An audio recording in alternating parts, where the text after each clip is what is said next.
What's up, friends?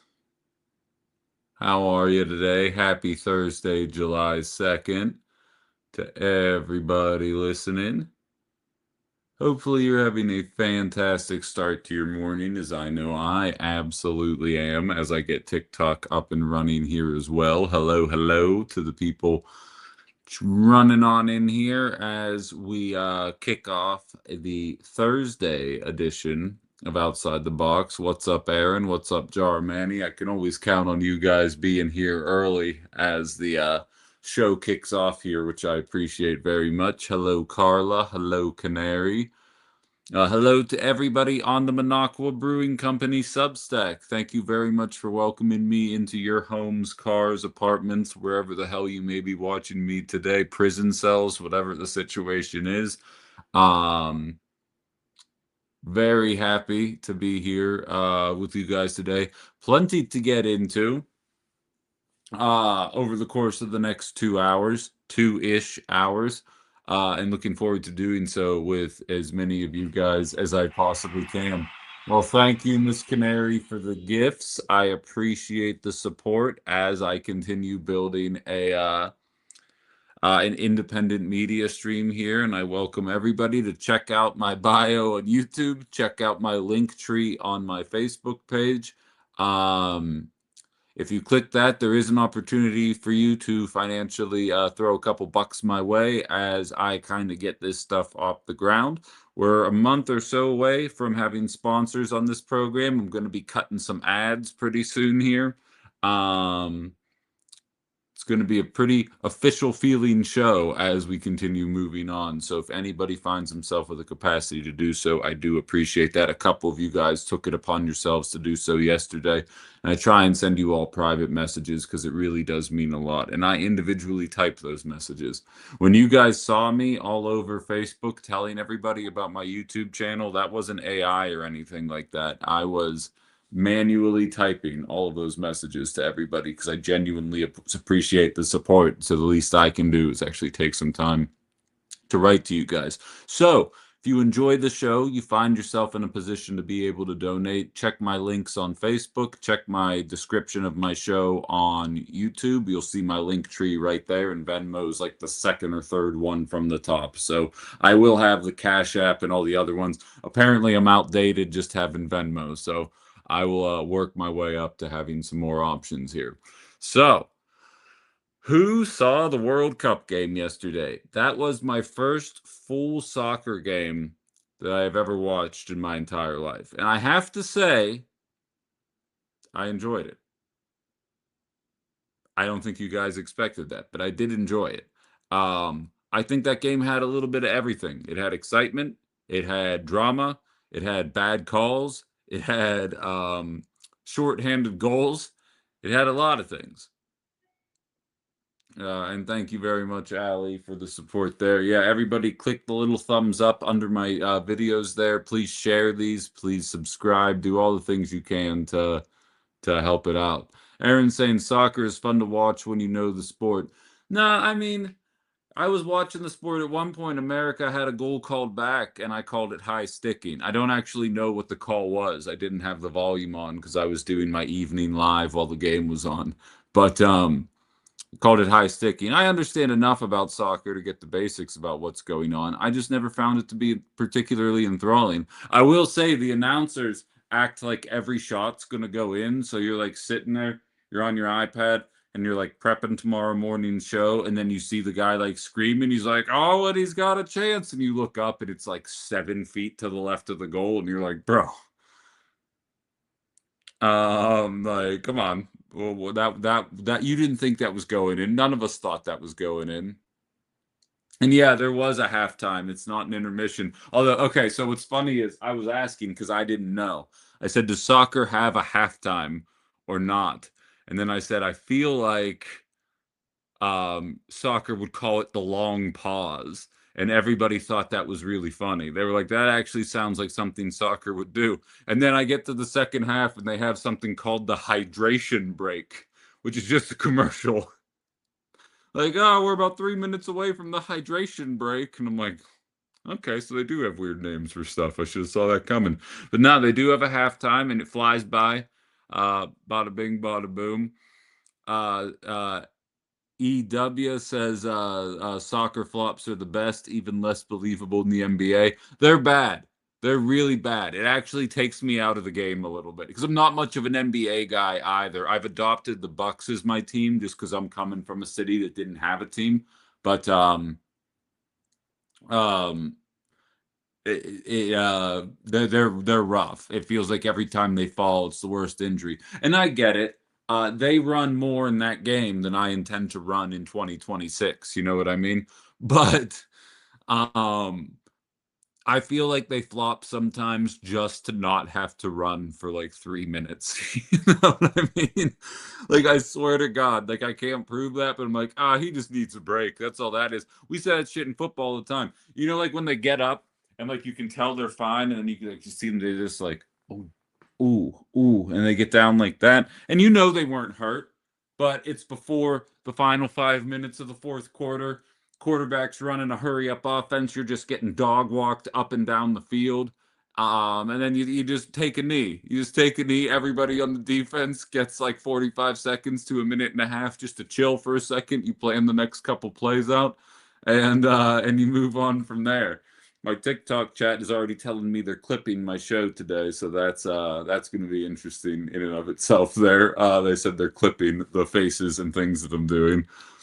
Uh, CKK says the hydration break is just to sell ads. They didn't exist till Fox got the rights to the World Cup. Okay, so that makes more sense. I understand why it exists.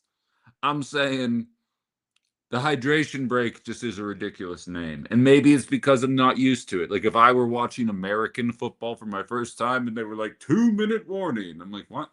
Why the what? Why do I care that it's a 2 minute warning? I don't know. Is it maybe just that I'm used to it? But when I saw the hydration break, I'm like, of course, soccer's commercials is called the hydration break. Like that feels like what soccer would do.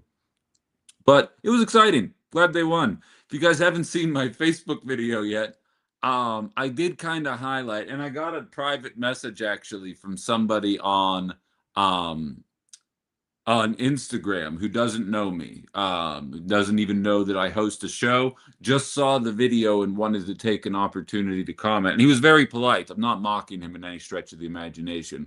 Um, he was like, because I made a video and I said, it kind of feels like when you're watching America do well at the World Cup, it feels like you're cheering for District 1 to win in the Hunger Games.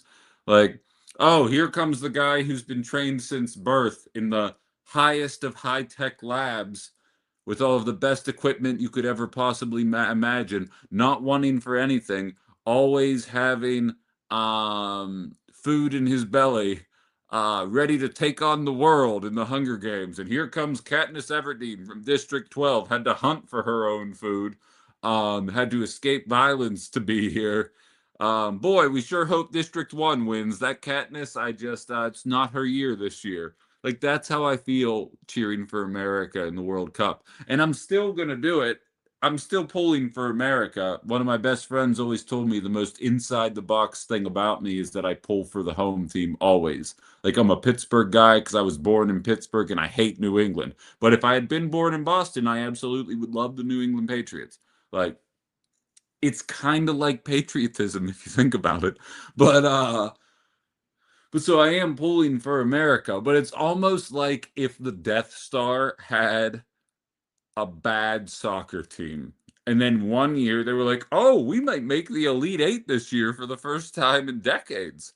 And it's like, "Oh, that's good because normally the Death Star's team is always bad, and I live on the Death Star, so like I want them to exceed at this soccer game." But I did watch us completely annihilate a planet for basically no reason other than to make a point, and I don't know that we're the good guys. If they made a movie about this World Cup, America would not be the good guys. But we will make a movie if we win, and we will absolutely be the good guys. You know what I mean? And that is kind of the lens through which I was watching that game. You could feel it in the audience because it's home field advantage. So obviously, there's a lot of Americans in the audience cheering for us. But you could tell everybody else, even the people that weren't from Bosnia, Like you could tell everybody else was into it.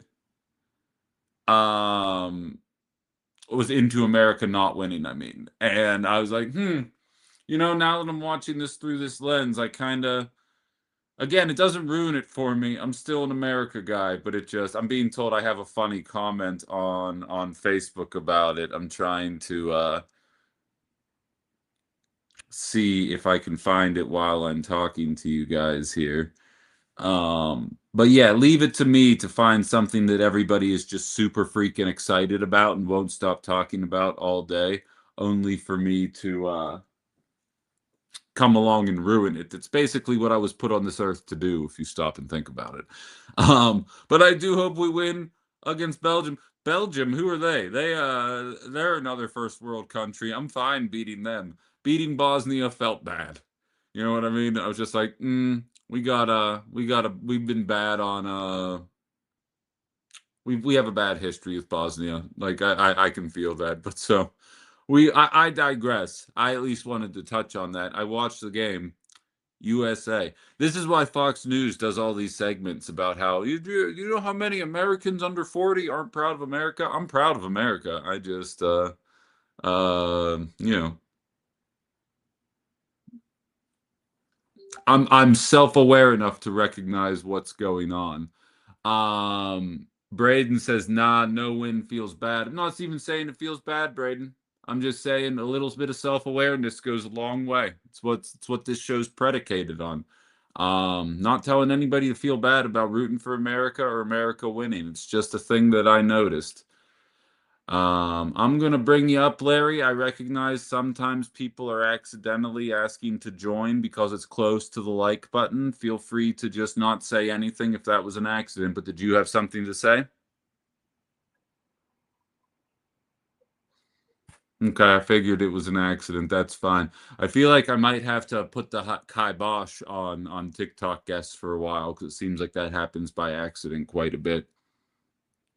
Canary says one of America's biggest problems is the huge lack of self awareness. And I would 1000% agree with that sentiment. And I've done segments on my old show about it plenty of times. I believe self awareness is the only reason I've made it as far in life as I can be. Aaron, the intern's calling me a freaking buzzkill on YouTube right now. I feel like self awareness is the only reason I've gotten as far as I have in life. And I think it helps you grow and it helps you kind of evolve as a human. And like just recognizing the way the world looks right now. Hell, I made the joke before I got fired. I said watching um, Iran and America play in the same tournament, it's like watching Mario and Bowser race cars around one another. It's like we obviously aren't on the same we are frustrated with one another right now, and we're going to put our differences aside and play a good old game of soccer, of football. I don't know that I buy it. But so, on to the news of the day, of course. And speaking of self awareness, I wanted to start here because I have a feeling that nobody else in media is going to cover it. So I feel like this is the best place to start. We do have guests coming in at 9:30. I actually have to create a link right now as I'm talking, and then Mallory, I will hit your comment right after that. But we do have two guests coming in, more surrounding the idea of surveillance. One person part of an anti-flock group, and another person coming with counterterrorism experience. And I realize that TikTok isn't going to like that word, but I also recognize that I don't care, and I need to be able to talk the way I need to talk, and that is the position that she had in the armed forces. Bringing a little bit of expert knowledge to the conversation in ways that I'm very excited to share with all of you guys. I met these ladies about a month ago at the first flock meeting that I went to, and I invited them to be on my radio show at that point, and we weren't in a position to um, set something up before the great exit.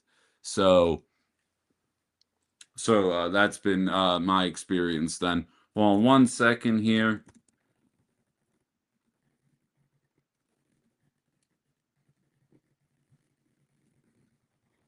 These are the type of moments eventually I'm going to need somebody to just fire these off for me at some point because I always feel bad when I have to stop talking to you guys to bang those out really quickly. So Mallory says, and what's up, old lib? I was lucky enough to have excellent social studies teachers and actually listen in class that helped shape me who I am today. Very self-aware. I am embarrassed to say that I didn't learn that in high school. Um, it took life knocking me in my ass. What's up, Nataki? For me to be able to view life through the lens that I do today. Sometimes you need to get humbled a little bit. You don't realize you're on the top of the food chain when you're growing up, you know? But that's just been my experience. I am sharing a link here. Please, nobody use this link until after 9:30. I'm sharing this for when Malia ends up getting in the chat, and I might have to share it a second time. But they will be taking part in the conversation at 9:30 to talk about Flock. That gives me 15 minutes to jump into the first story of the day. And I think you guys will find this interesting. Back in November of 25, there were a handful of Democratic victories that kind of gave everybody the excitement. What's up, Violet? Surrounding Democratic momentum in this nation and kind of putting this Republican movement to bed because nobody is happy with the way things are trending outside of the diest of diehard cult members. Abigail Spanberger won the governor's race in Virginia, and Zohran Mamdani won the mayor of New York. And people were talking about the distinct differences between the two of them, and they are very different. And I only just talked yesterday about how Spanberger was actually nominated through delegates and not through a popular vote of the states, because the Democrats are the defenders of democracy until you want to vote for somebody that's going to tax billionaires, in which case they probably know better than what you want. But so there's been a lot of comparisons between the two, and I actually have a story that highlights the similarities between the two and how, without good leadership from up top, you're never really going to be able to make the kind of changes that you need to see the kind of positive change that you're looking for. Case in point, both Virginia and New York City right now have declarations telling them the energy grid is strained. We are going to get through this as a team. We're going to get through this together. Now, you know, the elites and wealthiest people among us are not turning down their air conditioning. They are absolutely just using it to their own devices. And eventually, we may be headed towards a reality where you no longer have control of that. And that's something to be concerned about down the line. I think that's something worth highlighting. But what I would like to highlight for you guys is this. Yeah, no. First of all, we're going to go into the way back machine. So back when Joe Biden was in office, and I've done this segment over a half a dozen times for people, because Democrats are the ones that warn about climate change, right? They're the ones that want you to believe that they're the ones that are going to put a stop to this. Republicans are the ones that tell you that's a myth. What science? I only just learned to read yesterday. We don't have enough proof that this is going on. And I've always stated I do not have kids. If people want to be serious about climate change, let's get serious about climate change. But I'm not going to sit there. People are asking what the point of this story is. You new here? It all ties together. Don't you worry. Sit tight. When you see Democrats tell you drink out of paper straws, but then they use private jets to go places, it's hard to take them seriously. And every time Republicans take control, they kneecap any type of green initiatives in the name of profiting for oil and gas companies. If we're serious about this, then let's get serious about this. But I also don't have kids. So if we'd rather just use all the resources for the next 40 years and leave a hellscape for whoever's coming after us, right on. Let's just do that instead then. But like, no more of this half in, half out. Democrats either mean business or they don't. And you know what contributes to climate change? Data centers. You either mean business or you don't. Let me know which one you want to do, and I'm happy to jump on board with that. You want to party until the world falls apart, or you want to pull together and stop this from happening? Either one of those are viable options as far as I'm concerned. I'm going to let you guys pick which one you'd rather do. Now, what does this have to do with Mom Donnie and Abigail Spanberger and the fact that you're not allowed to use energy? When Joe Biden was in office, China was heavily investing in their solar panels to the point where they were able to produce solar panels that they could sell around the world at the cheapest price you could possibly imagine. They were so cheap that America put um, sanctions on solar panels coming from China because they said if China can sell solar panels for that cheap, we are never going to be able to compete with what they are doing. So, in other words, we'd rather not expand our access to solar because American companies will not profit on it. So, Amer- either the world falls apart or Americans are going to get rich fixing the problem. Those are the only two options. And that was when the Democrats had a trifecta. I've talked about this before, but in 2024, via solar energy, China generated 25% of the energy demand that America had in 2025. Now, it's not apples to apples. Their energy demand is way bigger. Their population is 3 times the size of ours, at least on paper, so on and so forth. I understand it's not apples to apples, but I'm saying the solar energy that they generated would have been able to account for 25% of America's energy supply. You starting to see where this is going yet? Now let's go to Spain for a second. This was reported as of 2 days ago in Bloomberg News. Bear with me here. Of course, I didn't have it up and ready to go. According to Bloomberg 2 days ago in Spain, there we go. Spain has built too much solar and the investors won out. After plowing $80 billion into renewables in Spain, the country has too much electricity at this point on sunny days. So let me get this straight now. So investors are pulling out of solar panels now because it's working too effectively. American governments are sanctioning Chinese companies because they are generating solar panels at too cheap of a cost for us to be able to compete economically. And yet, in New York and in Virginia, whether you are where the Democratic Socialist is or the Blue MAGA CIA agent, both of those individuals find themselves telling their citizens, turn your air conditioners to 78 degrees. You know what mine's at right now? 68 degrees. It's not on because it's too loud. I turn it off when I'm talking to you guys, but it's hot as shit right now. It's up in 100 degrees 3 days in a row in New York City, over that. And they are saying that their energy grid is being strained as a result of everybody using their air conditioners. And we are being told, guys, we're going to get through this how we get through everything together. Because that's how Democrats do things, right? They do it from a friendly perspective, but it still is an awful situation. Like I always tell you, Republicans just embrace authoritarianism. They embrace fascism. They're like, yeah, give me the masked Virgin RV unaliving Americans in the middle of the street. Maybe they should have just stayed home and let them scoop up all damn Mexicans. Democrats always do the same kind of stuff, but through a friendly veneer. And let's just say veneers are falling down left, right, and center, both in the political world as well as my personal life. And I see through the veneers at this point. There are countries that are figuring this out. There is a very famous MIT study that shows that if we invested too much in solar panels, that it would be impossible to monetize energy. So rather than allowing the sun to um, power our nation, to power our society, and do it at cost, we would rather continue paying the exponentially higher prices for energy. And then when shit hits the fan, when it gets too hot and cities that have millions of people in it all want to turn their AC on at the same time, they get declarations from up top telling them that they're going to need to keep their AC at 78 in order to make sure that we don't overpower the grid. Turn off any lights that you might not be using. Now, don't get me wrong, we should be doing that anyway. You should just be doing that. You shouldn't be turning out, you shouldn't be walking out with your TV on. You should not be leaving your lights on when you're not in the room.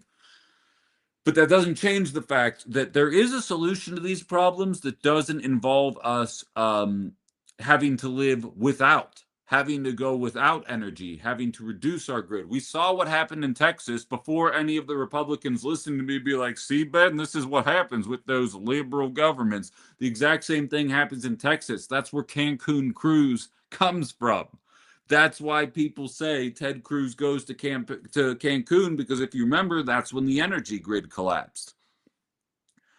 And of course, they're going to blame the Green New Deal, the Green New Scam, if you will, when in reality, Joe Biden set the record for oil and gas drilling in 2023 and in 2024. Malia, I just threw the link in the chat there. Just punch that in your browser and I will see you backstage and I'll bring you up in a moment. There are the Democrats, while investing mildly in renewable energy, were also contributing to the problem as well. Aaron says in Minnesota, they pay people for their excess solar energy. Exactly. The Republican Party has done a great job propagandizing people against their own best interest, against what would be a cheaper option. All of us are seeing the energy prices rise, and we're also seeing energy companies rake in record profits. And yet the Republican Party is going to blame the fact that we built 7 electric vehicle chargers somewhere for the reason why why the energy prices are going up. Meanwhile, we are watching other countries master this technology as we are looking at the technologies of the past, claiming that that is the best path forward. How about instead of investing $1.5 trillion in our Defense Department and cutting taxes for billionaires, we take all that money, invest it in solar, and start finding workarounds to these issues? Because Spain now has excess energy. They have too much energy when the sun is up. We need to work on solar. We need to work on storage. We need to work on all of these different issues. We Energies, CKK is saying in the chat, also buys the energy as well. And also says, remember that Fox News blamed the Texas grid collapse on windmills. Exactly. Exactly. They demonize renewable energy sources. Meanwhile, and I swear to God, I'll never be able to prove it because, corporate restructuring. But my main line of thinking in terms of energy was, you're finding out that the technology exists, that you're able to power society with the wind and the sun, and 40% of us gets mad at that idea. I'm not saying it's perfect. I'm not saying that we can write off oil and gas or nuclear or geothermal or any of the other types of energy out there that exists. What I'm saying is, right now, China is creating 25% of the energy demand that we have and providing solar panels for a cost that we could not possibly even begin to comprehend. And instead of scooping all those up and putting them everywhere, we sanction them and make them cost 5 times as much so that people don't go and buy them. Is there an energy crisis or isn't there? Because I don't know how much more oil and gas drilling we can do, and I cannot stress enough, it is a finite resource. The sun will be there until it explodes, and then we have much bigger problems on the other side of that. Jake says lower costs for consumers for a better product. Isn't that what capitalism is supposed to do? Isn't it funny that all the stuff that capitalism is supposed to promote, capitalism actually hates? Like, it hates competition. It hates cheap products. It hates all of these, all of the things that it claims to promote.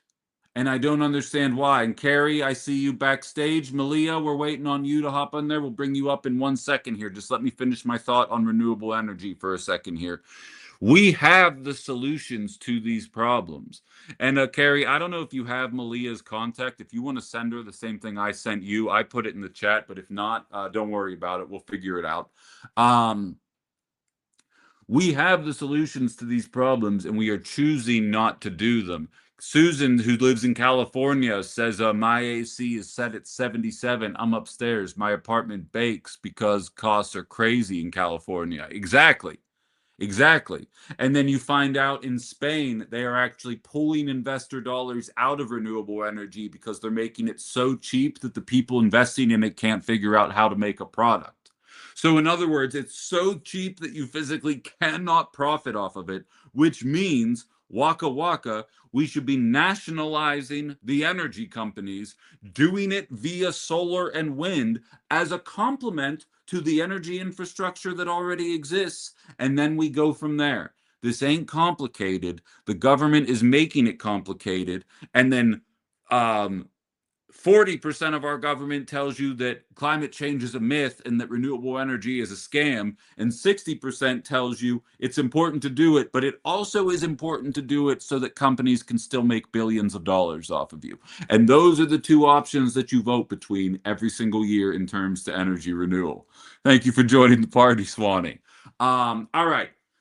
Switching gears here, one of our two guests are here, and Malia, I'm going to post the link again in the comments to see if we can get you in there. You just punch that link into your browser, and then it'll allow you to type your name in. It's a pretty straightforward thing from there. Up there she is. All right, perfect. We're going to add a couple people to the stage here. I think I got to go to the 3-person screen. Let's see if that works. It's my first time pulling something like this here. Bada bing, bada boom. All right, wonderful stuff. Thank you very much for joining us, both of you. We are here with Carrie and Malia. I have met both of you about a month ago at my first Flock meeting. That's right. And what's funny is, people tell me, Ben, we love your energy towards these surveillance cameras. You're such an important voice in the matter. I said, no. Please understand, I am a megaphone, but I am not the one that has this information. It's the people doing the work every single day, and that's who you guys are.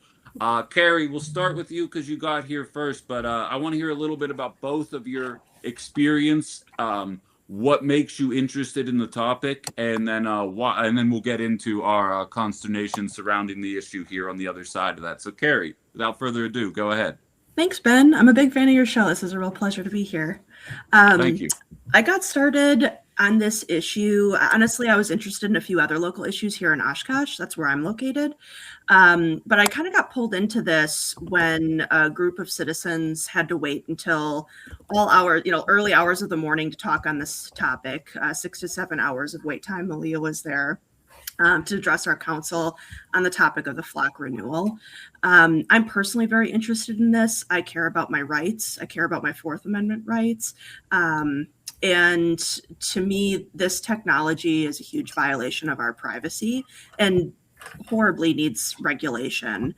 It's not okay for third-party vendors to have this kind of information stored insecurely, and it's not okay for law enforcement agencies to be sharing it so broadly without discretion. So when I saw that group of citizens and their passion, I wanted to join in and have made a lot of friends along the way in this journey the past several months.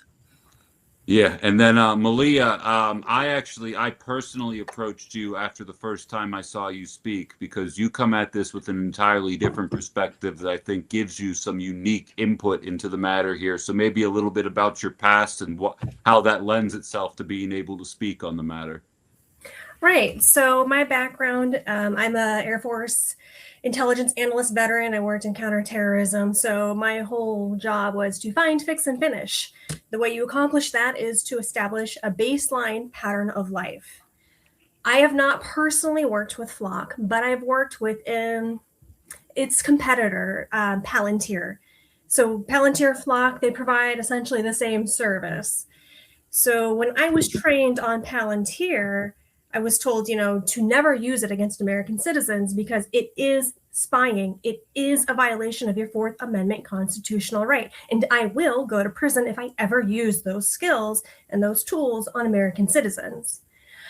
I had been unplugged from what was going on locally. And one day I just see a call to action for Flock and I knew what it was. And I was just horrified that it was in my community and that it was active. And so, like Carrie said, I saw the call to action. I showed up and we waited a long 7 hours. And I'm so grateful that we waited as long as we did because that's how our whole grassroots organization started. Now Flock wants to call us these activists or whatever, but truly it's just a variety of people who cared and showed up and said, not on my watch. Yeah, that's kind of been my main talking point on the matter the entire time is we're referred to as an echo chamber. Like I said, if this hadn't happened, the three of us never would be having this conversation right now. Although Malia, I am interested, and we'll jump into other political content a little bit later on here because you cover quite a bit of topics there. But so we had yesterday I had Alderperson Brian Defferding on the program, who has been one of the only people on those panels, as you both know, who has kind of been advocating for the same kind of things that we are here. And as you guys know, there's been an effort to move things behind closed doors. Now, there was a meeting yesterday that I was unable to attend. Did either of you? I didn't get a chance to ask. You were there, Carrie. Please share what took place there then. And Malia, if you were as well, follow after. I was not. Okay, great. Go ahead, Carrie. Yeah, so Flock was added to the agenda pretty short notice. I believe that was Monday. And part of the issue with short notice additions to council agendas is it really limits public participation in the matter.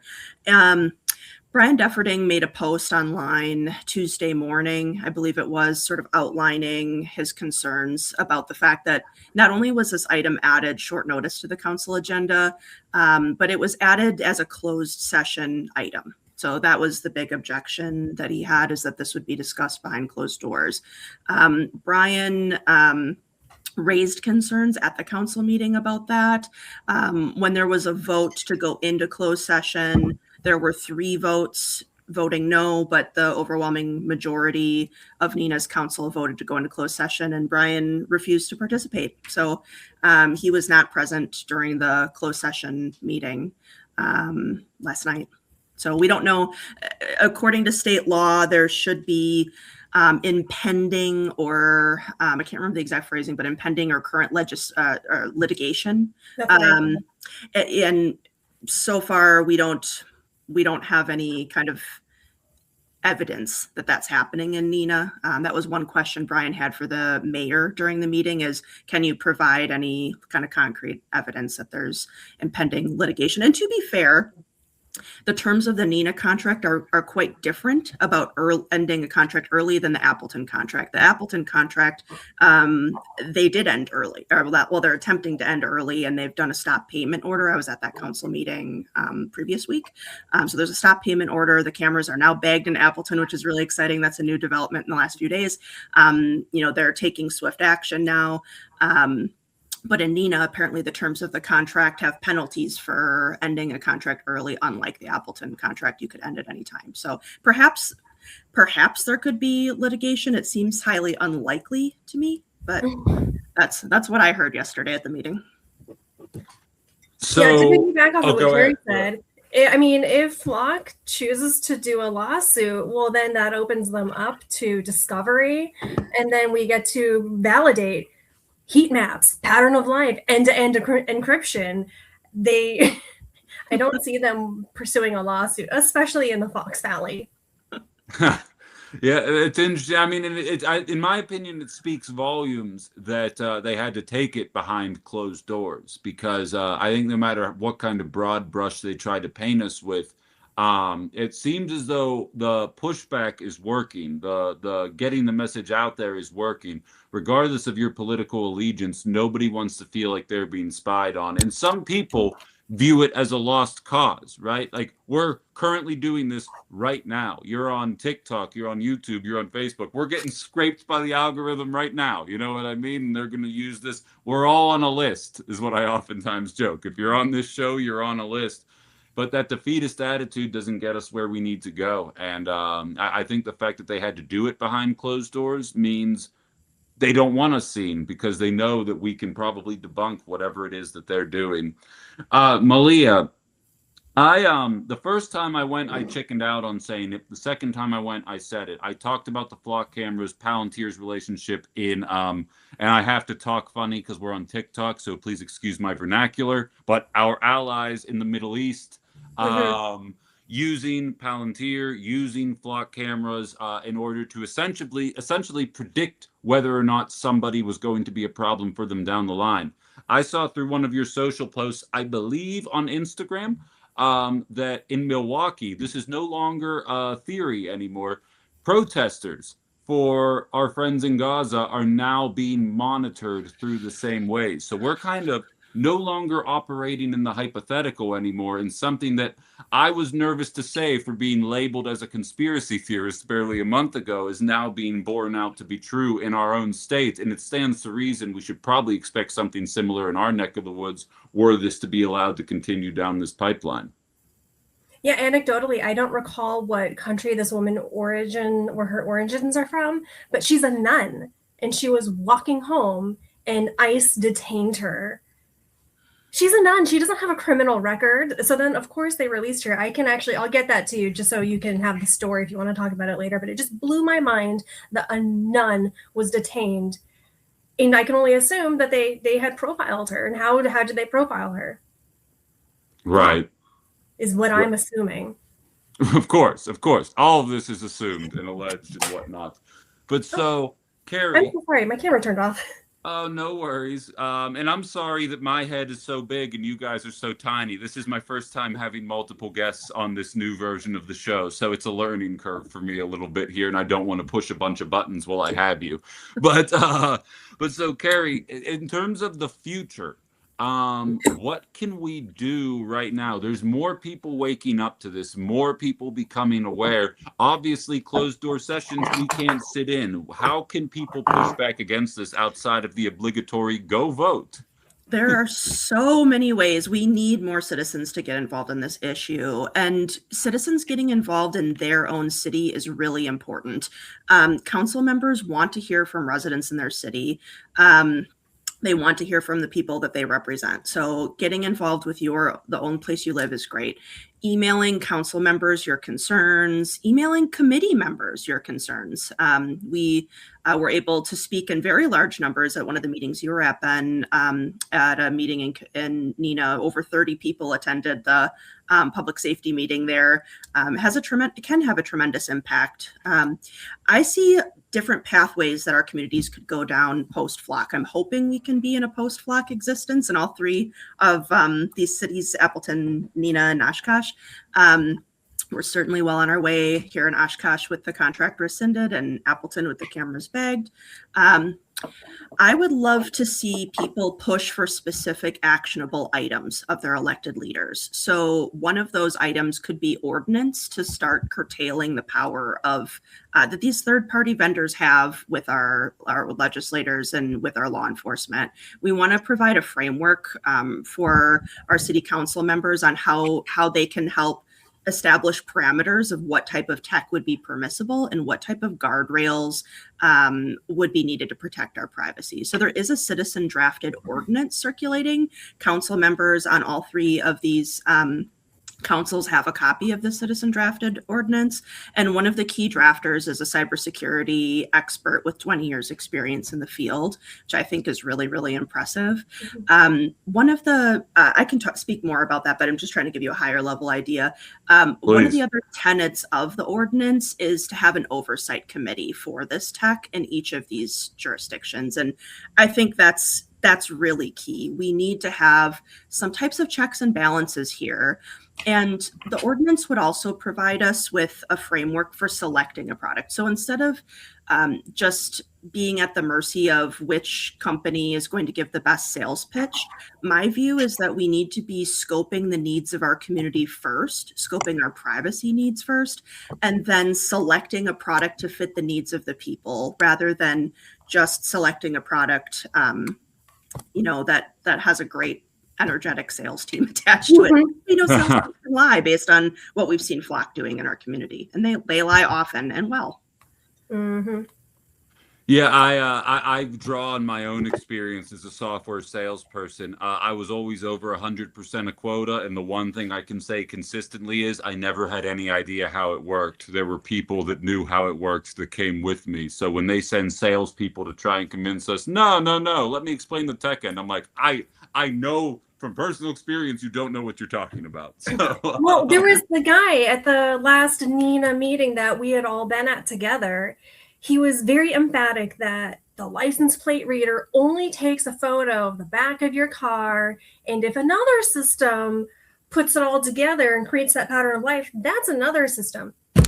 That's Flock Nova. That's a service that you sell. It's a service that they have access to. Stop lying to us.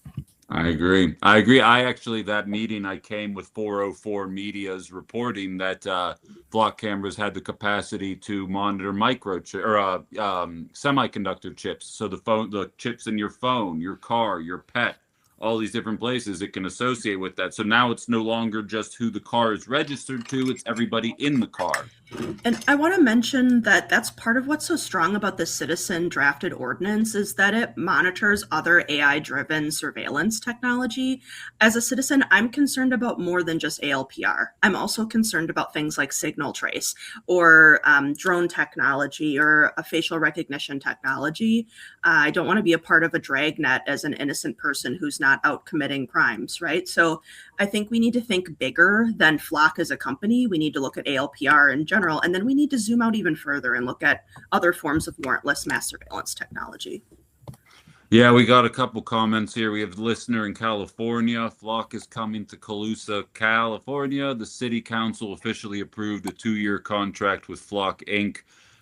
With the police department. Well, that's the one thing all these stories have in common is the police department is very much in favor of what's happening. Of And course they are. oftentimes, yeah, and no offense to some of the older people in the audience, but oftentimes the older generation likes the idea of safety and being tough on crime or whatever the line of the day is. And I'm sure you two have noticed as much as I have. My feed has been inundated with Flock success stories over the course of the last couple of days here to kind of switch the thinking there. It's a slippery slope, and it's people like you two that and plenty of others, of course, that are speaking up here. And I can't suggest enough. People reach out. You see Carrie's name there. Malia is all over social media.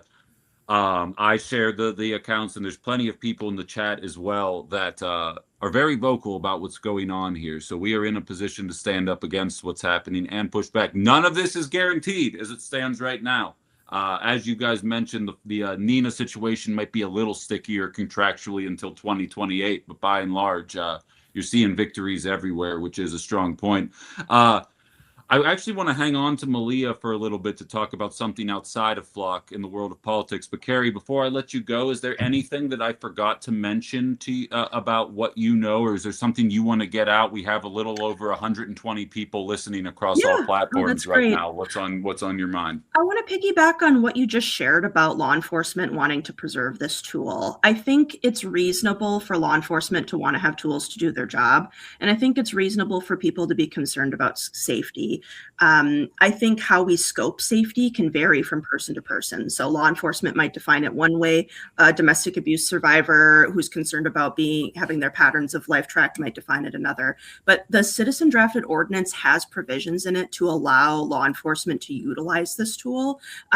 For example, without a warrant, 24 hours of data would be accessible for active investigations. And I think these are the kinds of compromises we need to be looking at and coming to these meetings with answers. And if your position is no LPR, reach out to your counsel and share that. If you think under no conditions this technology should be employed, you can also advocate for that. But just wanted to share, like, this really is a compromise. This is a robust piece of ordinance that was written, but it really is a compromise. And I hope that all of our elected leaders will look at it seriously.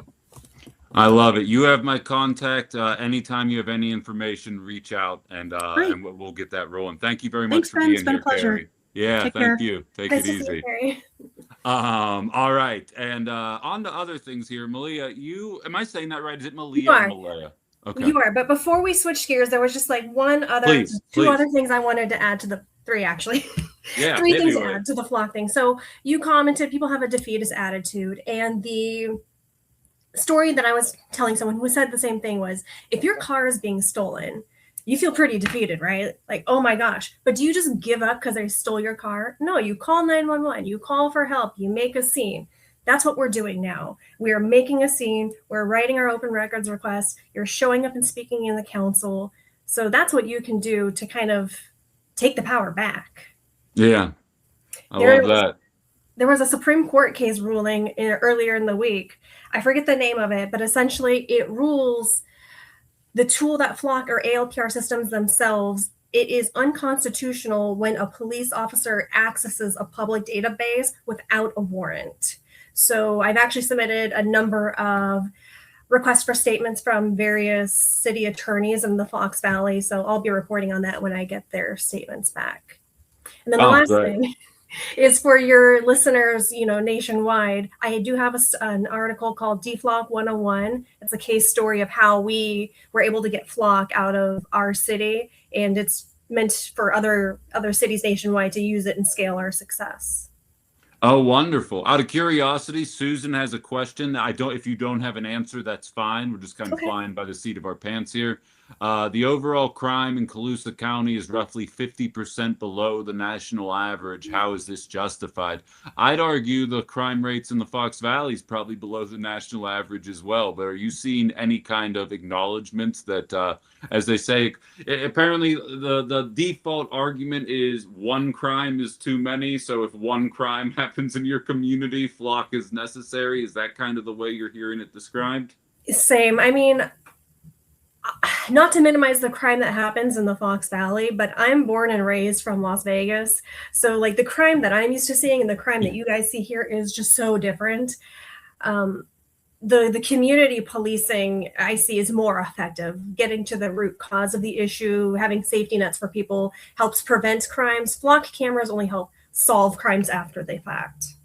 Oh, sure, exactly. Yeah, I'm from Pittsburgh. I said the same thing. I'm from the city of Pittsburgh, so it's a bit so you different. Get it. Yeah, it's a bit different than what we deal with here. Although every trip I've had to Vegas, like it's almost over policed because they want to have the veneer that it's a happy, hunky-dory environment. And so I feel like as soon as you act out of pocket, they crack down on that real quick out there. Maybe I'm mistaken, at least on the main drag.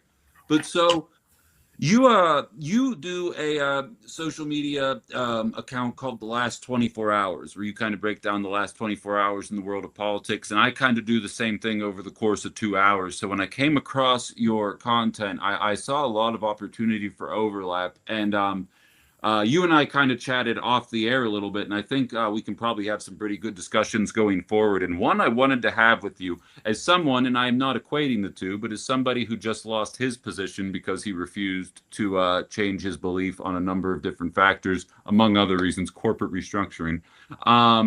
The national story that I think is not getting nearly enough attention is one man in the armed forces who took it upon himself to call for the removal of the sitting president.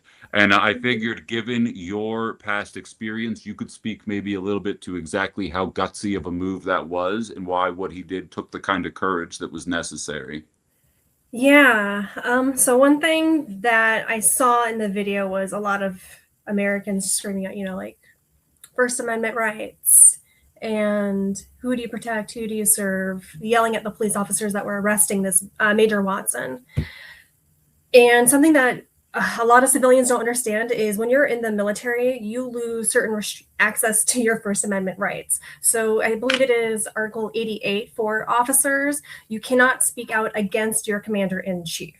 The intent is for unit cohesion, one team, one fight, mission focus.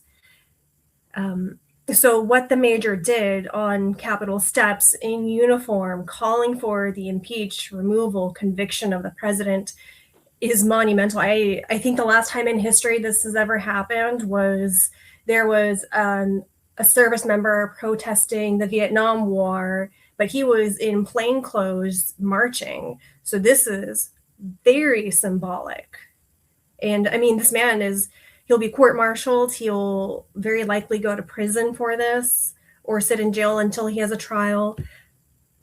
This is huge. What kind of sentence could that carry with it? I don't know. That's a good question. I'll look into it. Yeah, because I mean, it's just the nature. And for those of you, we really didn't do a great. I should have probably did a better job of setting it up. But all he was calling, what is it? It's 3 words. It's remove, impeach, prosecute, convict. Yeah, something to that effect. That's essentially what he was saying, and his life is completely turned up on end. But he knows what he's looking at, and knows that and knows the trajectory we're on. And he had the guts to go up there and say something about it. And I just figure, given when did you serve? I served from 2009 to 2015. Okay. Yeah, I figure you obviously would have some great insight into why that matters. And my last question for you before we move on, before I move on to other topics, and we hope you'll come back because this issue isn't going anywhere. Our allies in the Middle East, you have quite a few thoughts about them, and specifically in relation to what's been taking place in Iran over the course of the last, well, much longer than the last couple of months, but at least has been on our radar the last couple of months.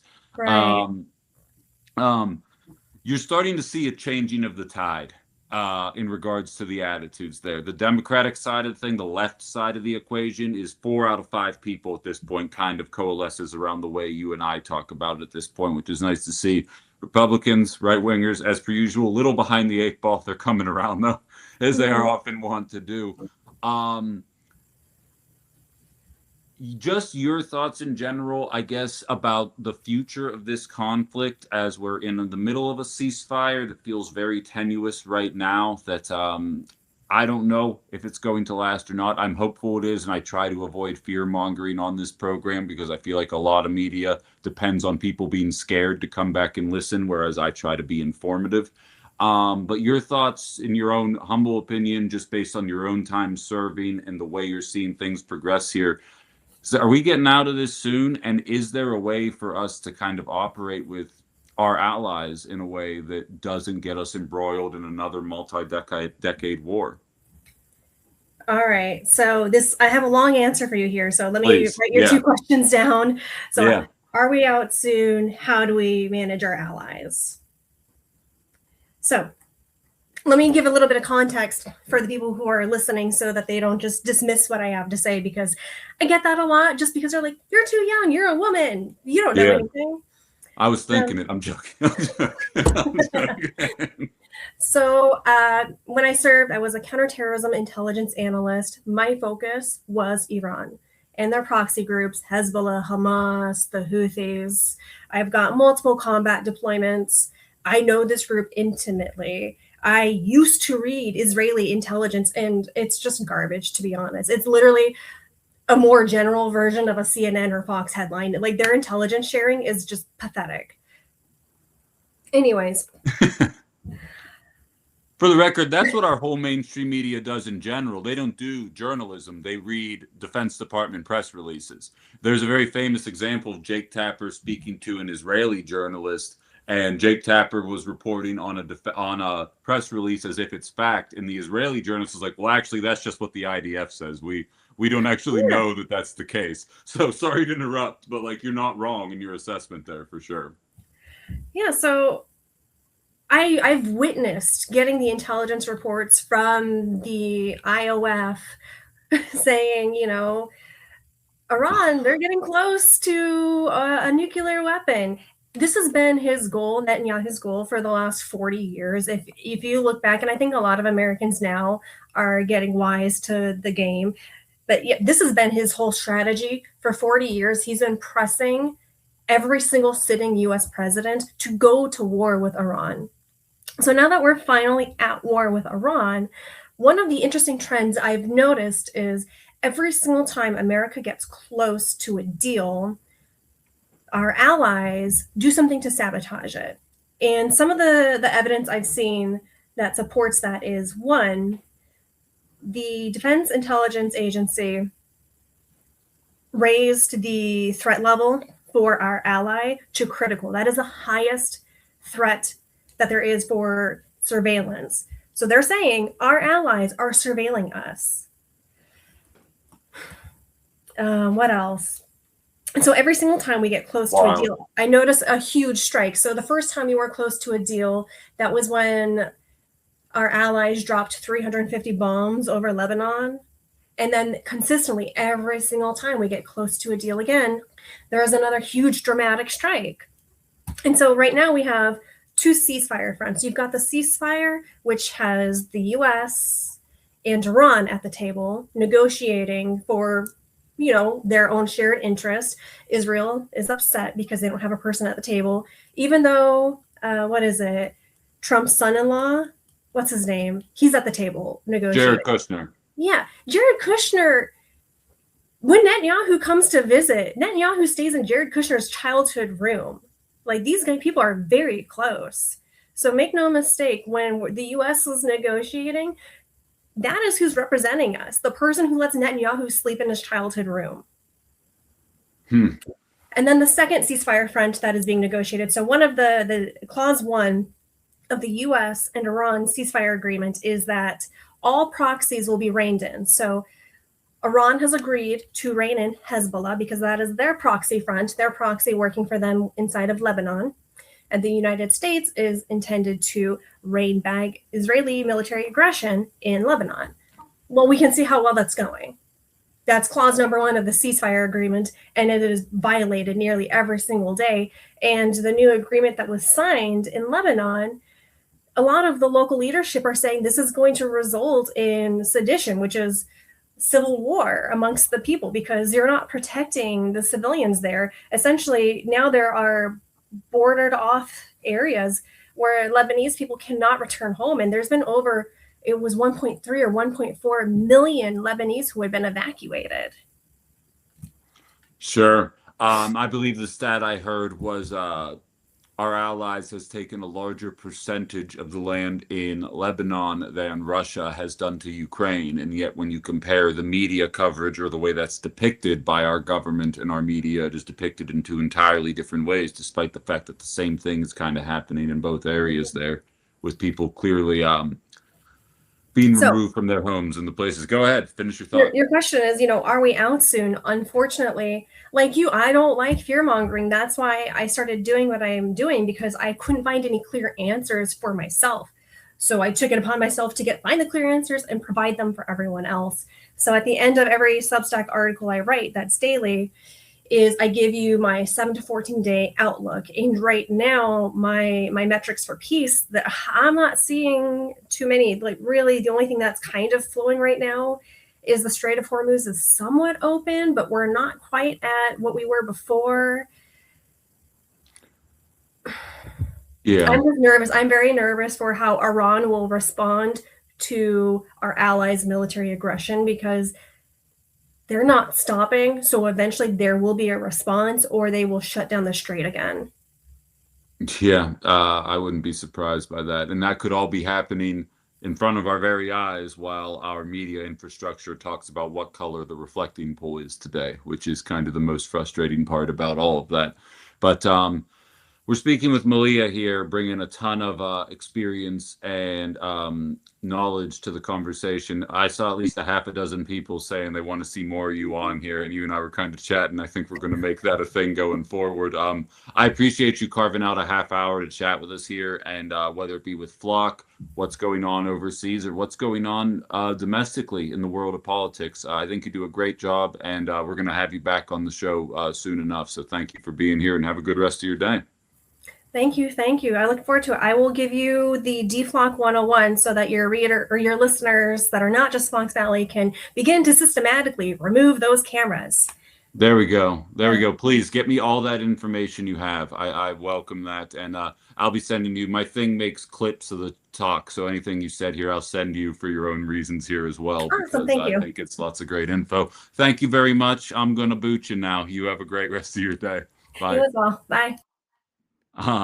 Good stuff there. So that's Malia and Carrie, 2 wonderful ladies helping to push back against surveillance in our neck of the woods, as well as all over the nation here. Because as I've often stated, and I'm going to create a second link now, as I often do for anybody that wants to debrief on the other side. That's going up via YouTube for anybody that wants to comment. You also may join. Unfortunately, Facebook is the only operation that doesn't offer a capacity to join right now. But you can join me via TikTok or on YouTube if you want to share your thoughts about what you heard.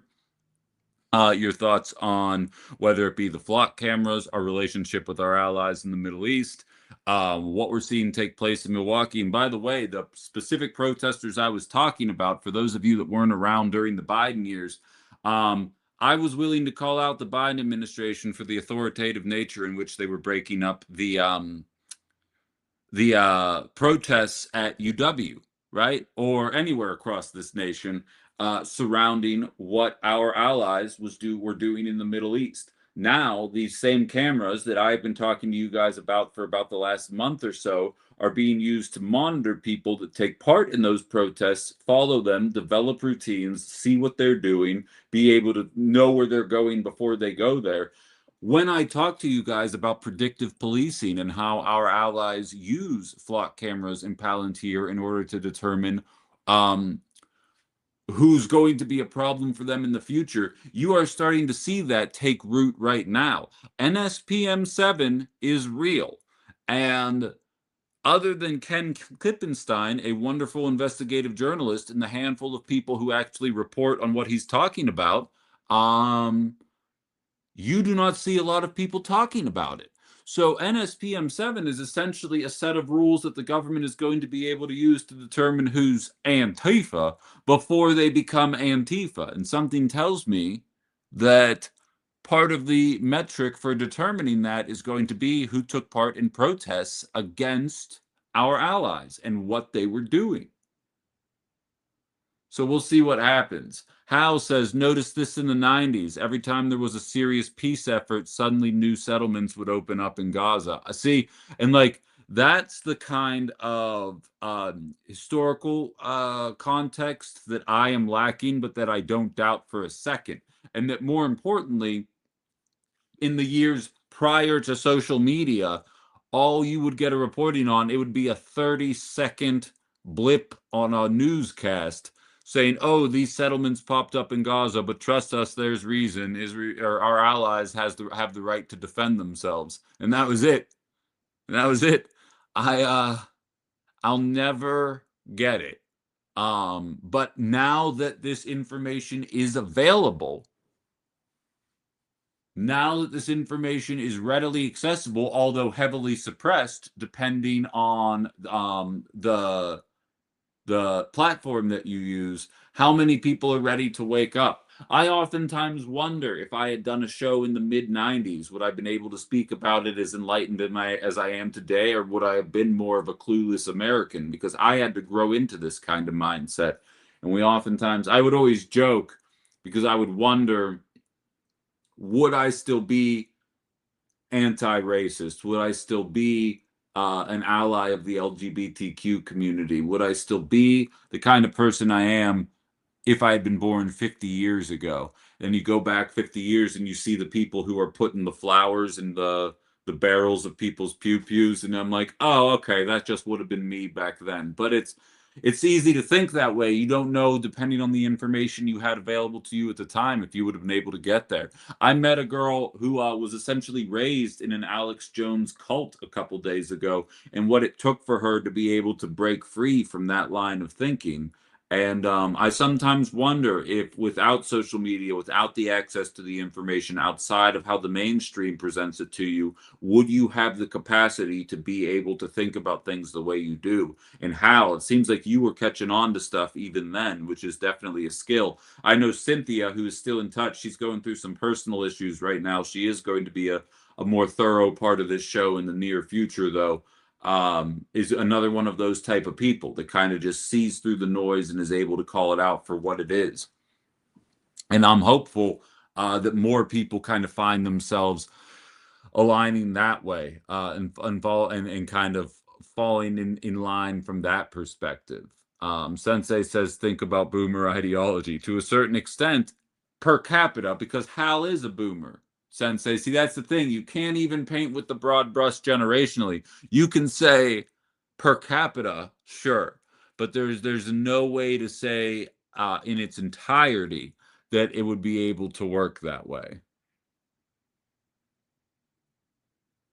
But that's at least my perspective on matters. What else do we have here? Malia is sending the links for how to, the information for anyone who's looking for what Malia was talking about will be available. It takes like a day for my live chat to be available via my YouTube archive. So you can either scoop up the links now or they will be available in 24 hours. All the more reason to subscribe to my Tube of You page for those comment sections there, because that is where I archive all of my old shows. Facebook ends up deleting after a month. And TikTok, I don't know, is available at any point after the fact. But if you ever miss any of my shows, they all are archived in the live section on YouTube. I am going to start saving them to the video section once I kind of get my workflow going here. Today's going to be a big day on the software front. So hopefully we can get that rolling there as well. I just want to make sure I'm not missing any comments on my Book of Faces page before I move on to my next topic here. Want to make sure. As Dana says, thank you for the service. Deanne says the great exit Grexit or Begsit, Ben exit. I love that. I appreciate that. Ali sharing my link tree. I appreciate that. And Deanne says, Wisconsin Public Radio had a report on Francesca Hong's recent controversial interview. I am a WPR supporter, but not surprised when they glossed over the most issues and went straight to playing commentary from someone basically calling her anti-Middle Eastern allies. No, exactly. That's a Journal Sentinel did the same thing. Wisconsin Public, everybody's searching for the buzzword headlines there. And it's no coincidence that all the liberal established media is talking about the Francesca Hong Hassan Piker interview through the same lens as conservative media, because it's two sides of the same coin. And I know that bothers a lot of you, but unfortunately, it's the reality that we are faced with. I keep thinking that I can use my fingers on my iPad, and I can't. Jim says, welcome to the Minority Report universe. Exactly. Like we're there. We done been there, but we're definitely there now.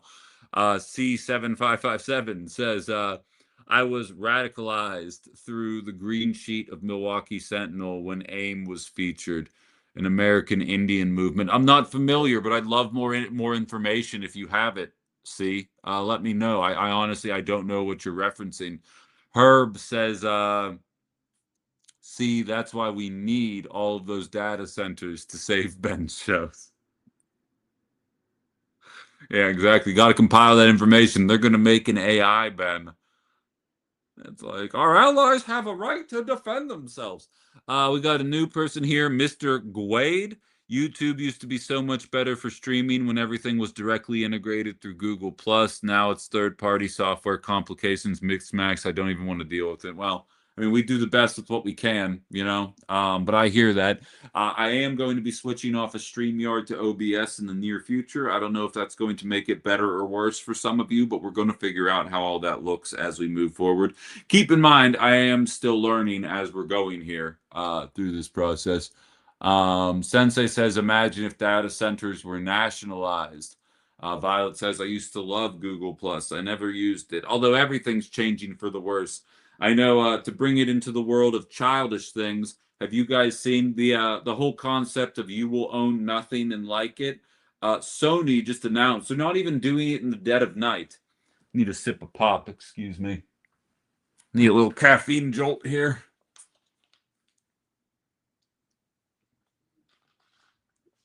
Sony has announced in broad daylight, they're not even trying to hide that they're doing it. Starting in 2028, you're not going to be able to buy physical products anymore. It's all going to be digital. So when they decide to turn off your servers so that you don't have access to this stuff anymore, and then you have to buy newer versions of it, even though you already bought it and own it, you no longer have access to it anymore. I saw one guy online that I have to echo the sentiment. He said, if buying no longer implies ownership, then piracy no longer implies stealing. And I'm here for that attitude, because when I saw that, it's just another one of those things that, like, you can tell the clamps are being applied. Will Ben create a lookalike avatar? Not if I have anything to say about it. And like, what's funny is The Atlantic has an article out yesterday saying something is happening to the Democratic base. Like, it actually is kind of wild to me that we are living through a cost of living crisis. We're watching our money go to our allies in the Middle East. We're watching surveillance take over our lives. We're watching businesses tell us we no longer own the things that we are buying anymore. And yet, mainstream news sources are going to sit there and act flabbergasted that establishment candidates are losing all across this nation right now. And it's a long way away from there being some kind of DSA majority or anything like that. But Um, what's funny is the show's called Outside the Box, and when I started, there were a lot less people talking the way that I talked, and now it's almost like the way that I've been thinking for a lot of my adult life is starting to become a lot more mainstream, what feels like overnight, and I'm not complaining. If I sound like a voice in the crowd instead of a voice standing out among many, I would prefer that because that means we're closer to actually enacting change. But the idea that the Atlantic with a straight face can look at the way the elections are trending, look at the frustration that's out there, look at the negative trajectory, regardless, as the new jobs report is just saying we're at 57,000 people. In 3 months, I'm sure that'll be edited either up or down. You can never trust the immediate jobs numbers, but people are wondering what's wrong. I obviously have a new lens through which I look at life, just having recently been laid off.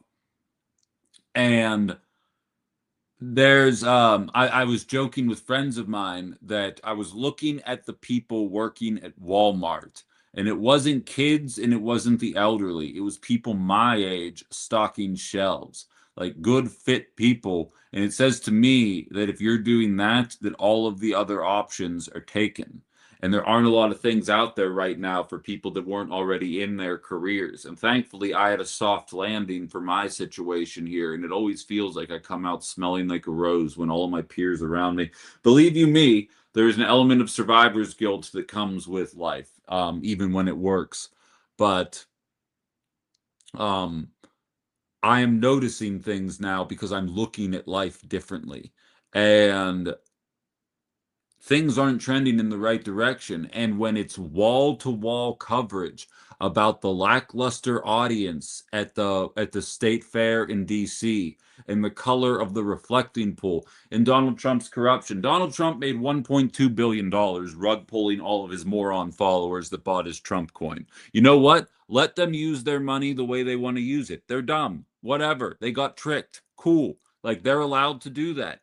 If Donald Trump wants to make $1.2 billion, I've stated 1,000 times over, we're in a post-corruption society. You know what bothers me more? Elon Musk becoming a trillionaire, Jeff Bezos gouging us and not paying his workers enough. If you're mad about Donald Trump, be mad about the entire system because rug pulls, hedge funds, and ill-gotten gains are all over society. I am not making excuses for Donald Trump. He's a corrupt piece of crap. Here's the beautiful part about that. The next time Fox News and MAGA is talking to you about um, some Hunter Biden scandal or Nancy Pelosi's stock trading or whatever the situation is, just look at them, say, waka waka, MAGA, we're not taking you seriously anymore. Now get the hell out of the way. We're going to improve the cost of living.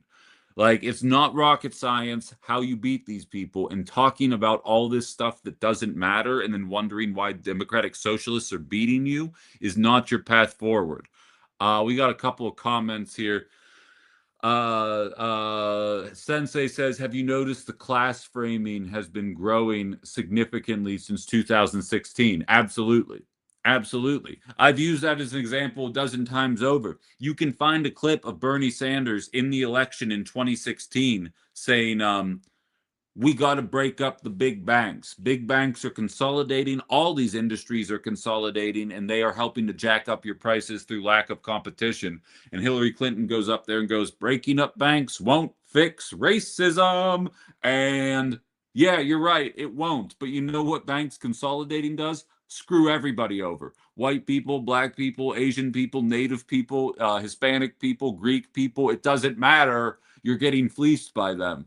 And Democrats were willing to run on identity, and they're still trying to pull it, by the way. It's not working the way that it used to, especially because a lot of those minority groups are running as leftists. So you can no longer paint the Bernie bros as bigots because it turns out the Bernie bros were the people that were making sense 10 years ago. Glad everybody else is jumping on board now. But the fact is, the old way of thinking is no longer going to fly anymore. Jay says trying to design dashboards and tap at the same time is proving to be difficult. I believe that. I appreciate you for being here, though. Craig says, were you on TYT before, trying to figure out where I saw you? I did interview Cenk Uygur twice, once when he was running for president and once when I was doing my show live from the RNC in Milwaukee. But I've never been on the Young Turks. No. I did radio in Pittsburgh. I don't know where else you would have seen me. Maybe that's why you think, but there wasn't any video of that.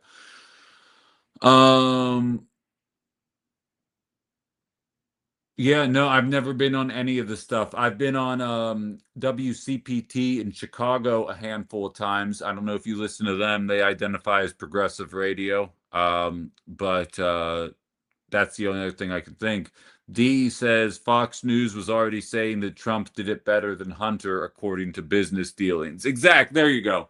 So yeah, Hunter Biden was a 4-year story. Trump is just a good businessman. Like, it's actually embarrassing.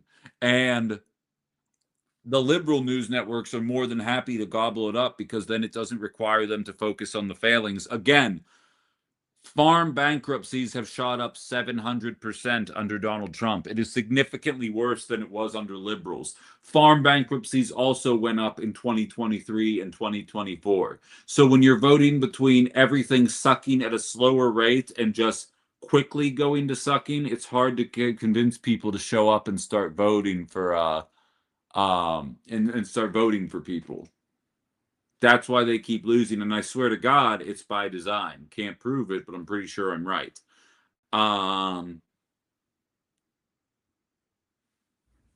But nevertheless, I digress. But I think it's worth. I think it's worth having these kind of conversations here. So I appreciate all the comments. I just want to make sure. Oh, I was on Political Voices Network for like 4 months. I think I'm going to be back on there. The freaking owner hasn't gotten back to me yet, but we're going to get there soon enough.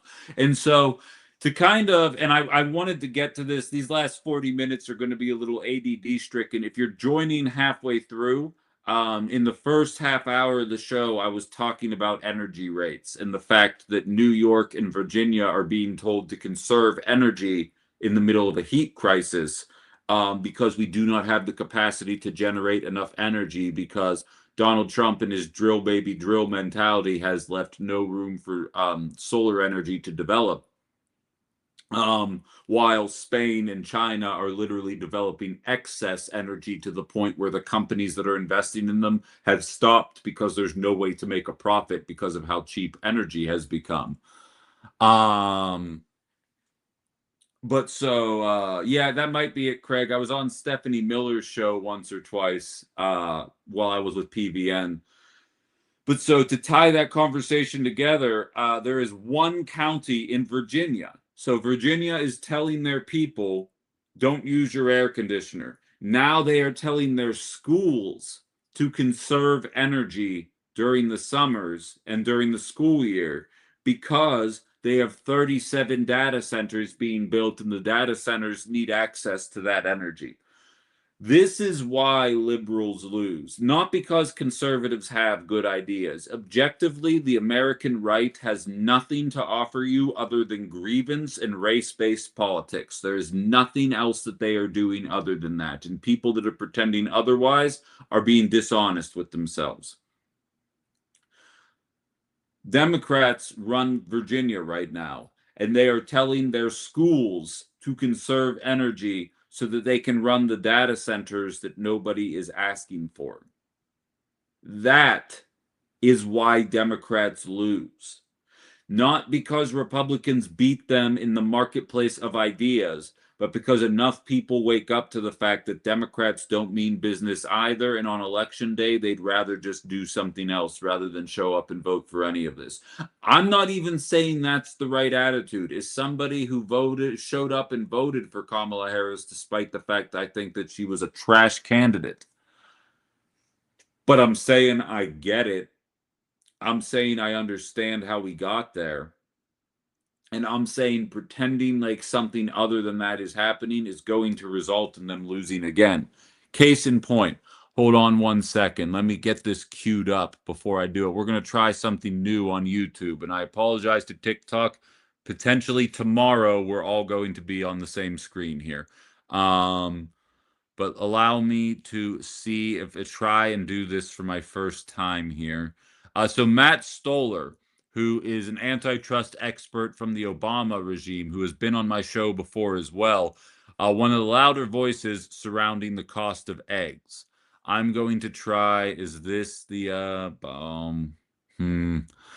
I don't know if I'm going to be able to do it. So if I do it this way, no, okay. You know what? I'm gonna have to look into this in my time off the show. There is a way for me to share the screen with you guys that I will be able to do tomorrow. I'm just going to have to read it to you today.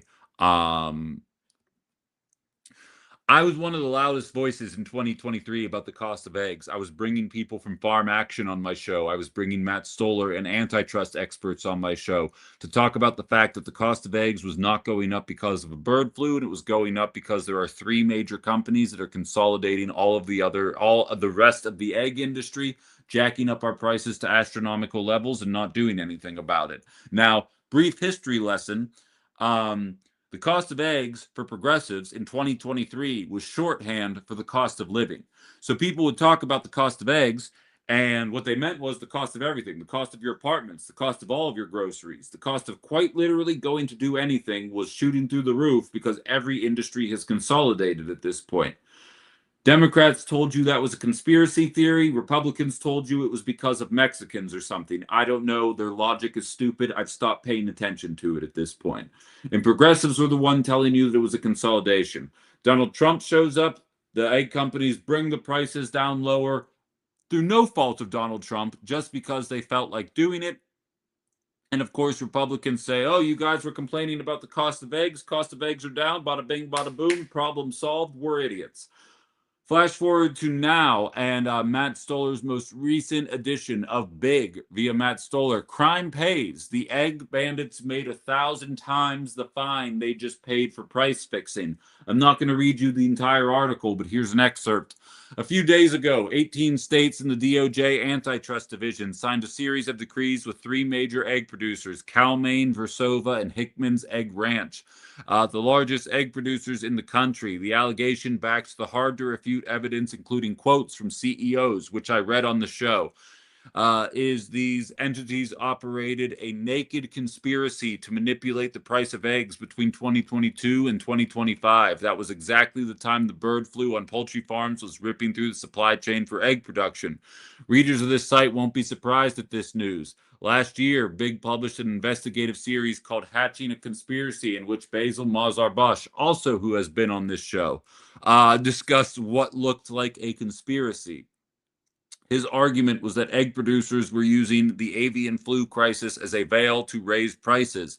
Basically, consolidation had created concentrated power, and the shock of the flu let them exploit it. He heightened the role of Cal-Maine, the industry's bellwether, as well as the history of antitrust violations in the industry. While most normal people at the time thought someone was likely scamming them, that was not the message you heard from the industry, elite media, or economics. Throughout the alleged conspiracy, industry executives and analysts were saying that there was nothing to see except a supply shock of disease killing lots of hens. As one industry executive put it at the time, it's all just supply disruption, act of God type stuff. They have now been fined, and that fine dwarfs in comparison to what they fleeced us for over the course of 3 years. And yet the MAGAs are more than happy to tell you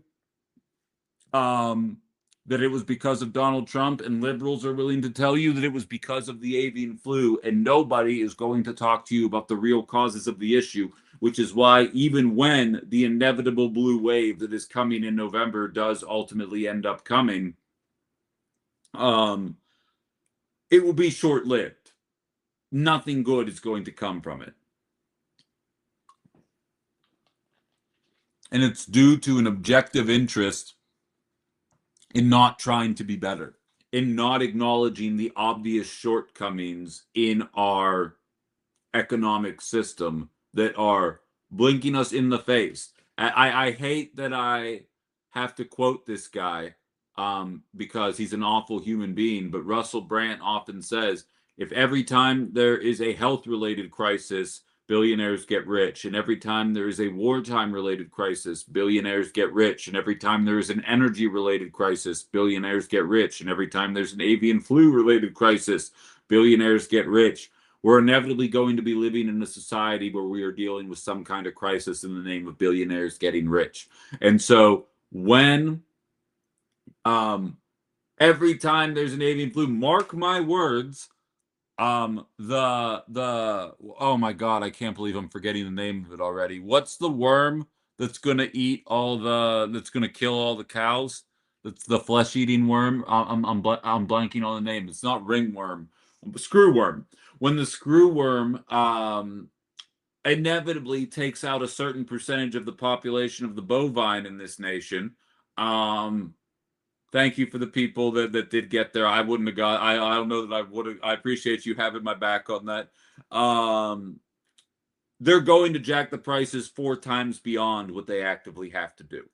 And people are going to say, but Ben, the screwworm and Donald Trump is the reason that X, Y, and Z happened.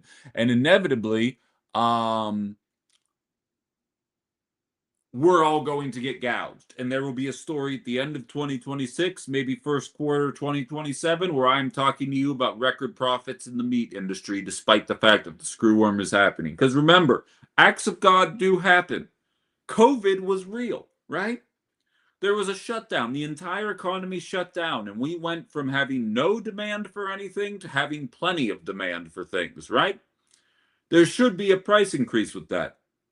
The government exists to make sure that that price increase is commensurate with the struggles that those companies are going for. If the price increases result in record profits, then that means that the companies are gouging us. Just basic econ 101. Because if they experienced losses in profits and yet their revenue stayed the same, the profits would go lower. If in 2019 you made $1.2 billion and in 2026 you made $1.2 billion plus inflation, I know you're not supposed to make the same revenue every year, but that would be an acceptable way for things to move forward, right? Because now you know you're not being gouged. Prices went up because they have a business to run and they need to make sure the employees are paid and the benefits are paid out and the investments in the company are made and yada, yada, yada. But the profits wouldn't be record profits. Democrats, the entire time they were in office, refused to talk about corporate greed. And again, they have no levers right now. And they are more than content to tell you that the reason that your cost of living is so high is because of Donald Trump's tariffs and the war in Iran. Both true statements, but objectively not the only thing contributing to the cost of goods. And yes, I have seen the beef prices this past year, CKK. It's not looking good. That's why when the Atlantic puts an article out there that says something is happening to the Democratic voter base. No, something isn't happening. People are seeing that there are Democrats out there that are going to tell you you don't know what you're talking about and this economy is rocking and a rolling. And there's going to be Democrats out there that tell you that this system is rigged against you. And if you vote for me, I'm going to bring it down. It's how Graham Plattner is able to overcome a tattoo scandal. It's how Zoran Mamdani is able to show up and blow through any claims of anti-Semitism, and I say this in a tongue-in-cheek manner, overcome the scandal of being Muslim in America while running for office. There's a reason why these people are able to win despite having questionable tweets in their past, scandals that would oftentimes bring them down. The way people talked about Trump, people are now talking about the DSA because the difference between Trump and the DSA is one of those two entities actually intends to address the cost of living, and one of those two entities is determined to ban trans people from every walk of life. And I'll let you guys pick which one of those two is which. And the Democratic Party shows up and says, you know, the DSA, they are here cheering and championing Gaza and the horrible atrocities that are being perpetuated against them. Meanwhile, a bunch of their base identifies as LGBTQ, and Gaza most certainly wouldn't support them. They're still trying to identity politics their way out of a situation that identity politics, austerity politics, whatever word you want to use to describe it, just isn't going to work anymore. Nobody gives a single crap about the debt and deficit when the rent is due. And so the idea that Democrats would not create some kind of economic system to benefit the people that are economically struggling right now in the name of being scared of blowing up the debt and deficit, while Republicans show up and just give Elon Musk all the money, is no longer going to fly anymore. It's not a mystery as to why the Democratic Party is failing. And in reality, to bring it to the state of Wisconsin, why you're seeing a DSA candidate running for governor be the highest ranking on the list right now. Not to say she's going to come out on top, and I can't stress enough, every single candidate will be here. Kelder Royce is scheduled for 10 a.m. on Monday. Outside the Box Unfiltered, be here for that. It's going to be a good conversation. We're going to have this talk. Is there room for the meet me in the middle liberal in 2026 with the masked Virgin Army and our fourth bout of tax cuts and wanton corruption coming from the White House? And liberals are trying to show up and say, we have to find a way to reach some of the GOP voters. Explain to me one example of how the GOP has tried to convince someone like me to vote for them in the past 15 years. Explain to me why I, as a human in America, would look at what the GOP is doing and be like, you know what? I can tell they're trying to meet me where I am, and I think there's a way I can see to voting for somebody like this. Explain to me why liberals are required to do that, but conservatives seem to be able to run as far to the right as to their heart's content and not have to worry about it. Almost said the phone number there. Old habits die hard. Let's see what we got. Clean and Sober Nation, or Susan says, iceberg lettuce is now $2.28, Jesus, per head of lettuce, or per head on average. It's everything now. It's everything. Everything is so expensive. And I've talked about this before. Jim says he only remembers a minute and a half of Occupy Wall Street. The Tea Party is still getting their airplay. Exactly. Exactly. Because the Tea Party could be painted as lunatics. Meanwhile, if the Tea Party would just drop the race crap, the Occupy Wall Street people would be on board with what the Tea Party was. I call it the left Tea Party. What's happening right now? It's funny. It's a play on words. You get it? The left Tea Party? Lefty Party? It's good, right? I'm a clever dude. But that's what we're going through right now, and Democrats are doing whatever they can to stymie it. And I'm telling you right now, it isn't going to work. You can take me off the air. You can't eliminate the message, and I'm one of thousands at this point that is echoing the same message. It's time for change. This ain't gonna cut it anymore. And until we have people in place that are talking that same way, we should expect more of the same to happen. It's no coincidence. But Bernie, back at the end of 2021, early 2022, which for those of you that struggle to remember, proposed the what did he call it? The End Corporate Greed Now Act at the beginning of 2022. Right after COVID happened, because we were already, Google it. Google, and not now. Wait 20 minutes till I get off the air. Then go Google it. End Corporate Greed Now Act. I'm going to type it in the comments right now so you can copy and paste it. End Corporate Greed Now Act. Go ahead and look it up. What he did was he has a large conversation at the beginning, and I'm going to just make up numbers here, but the numbers are in there, and you can tell me I'm full of shit when you go and look at it. He said, we are being fleeced by these companies. And what he did is he picked 30 of the largest companies in America, and he said, look at the profits that they were making between 2014 and 2019. And then you go and look at them. He goes, okay, now look at the profits that they made through all of 2021. Shoots through the roof. Not even just doubled, so much, 3, 4, sometimes 10 times the profits that some of these major companies across all verticals. We're talking Amazon, Walmart, Exxon, Verizon. Go through the list. It's just every possible healthcare companies, every single vertical. You look at 2014 and 2019, then you look at 2021. It'll make your head explode.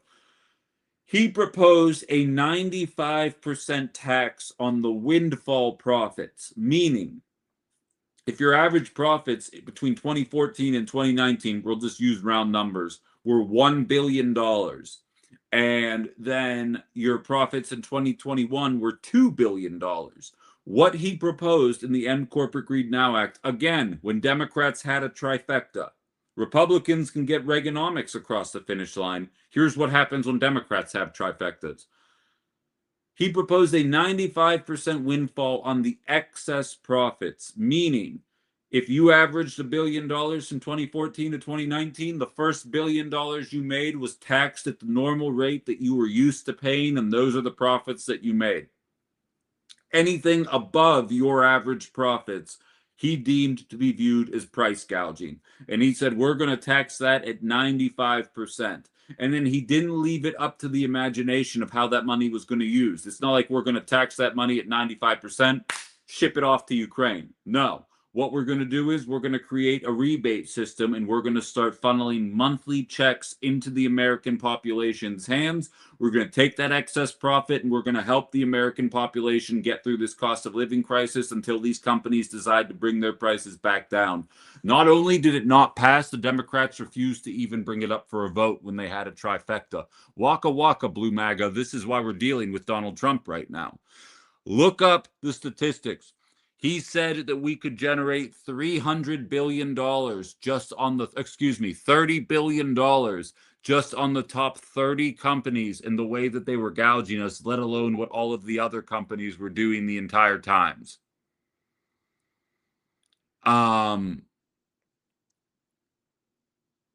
This isn't rocket science here, guys. This is why the Democrats are losing elections, and this is why we're dealing with this Trump stuff. And the idea that the mainstream media would rather vilify the people that are finally starting to talk the way that a handful of Democrats have been willing to talk since the beginning and say, well, who the hell's going to vote for it? That's what's funny is Fox News is basically a walking, talking advertisement for the DSA at this point. But the idea that the Democratic Party, rather than embracing this, is trying to paint the people doing this as some kind of fringe element of the party that is not indicative of what the party as a whole stands for. Let's look at this. When Democrats say, look, the DSA is going to have to moderate a little bit, otherwise I don't think we're ever going to be able to win these elections. And Jen, thank you for all of the messages. I see what you're doing there. I appreciate what you're doing. This is Will Kane. This is Will Kane. He's a Fox News host. I'm going to read to you now what was on his page, and he's sitting here with a disgusted face. Like, can you believe this? Medicare for all, college for all, housing for all, 32-hour work week, tax the rich, Green New Deal, free Palestine. Sign me up. We got the money to do it. You know what's funny is a regular listener of mine posted America and then posted Norway and showed the difference in living. And I looked under the comments at what he posted because I made a joke comment like, be careful not to say that too many times. Your radio station might lay you off.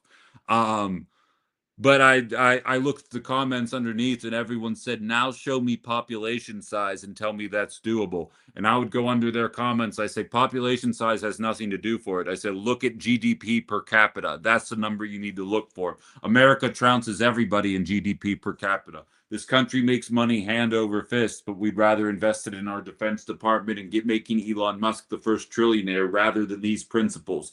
Fox News wants to run this up the flagpole and say, isn't this terrifying that they want to make sure that you're housed, fed, and healthy for the rest of your life on Elon Musk's dime? And the Democratic Party is not seizing on that in any meaningful way.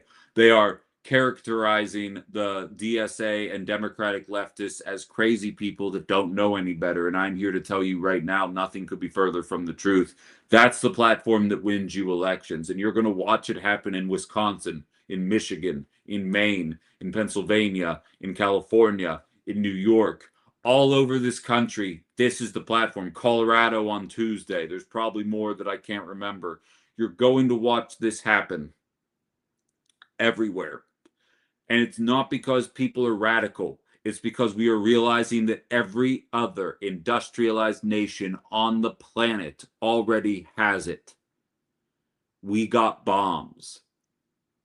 Let's trade the bombs in for something that makes sense. Jake says, does it also say taco truck on every corner? Yeah, right. Right. And gumdrops fell from the sky. And all the lampposts drizzled chocolate down. Yeah, you know what I'm trying to say. It's like Sean Penn in Team America when he talks about visiting the Middle East and the way they portray him. Just a Wisco girl says, I believed in Bernie back in 2016. A lot of people in my social circle that said he was a socialist whack job, but his rationalism even back then is crazy. It makes me so sad he is spun this way.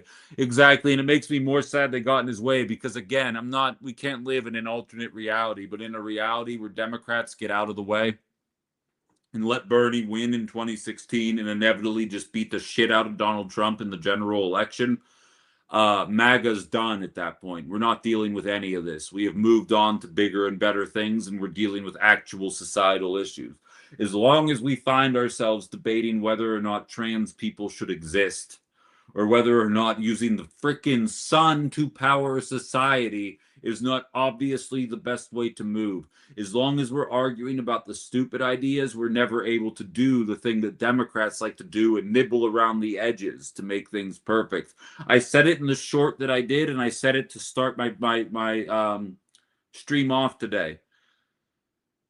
America's the Death Star to the world.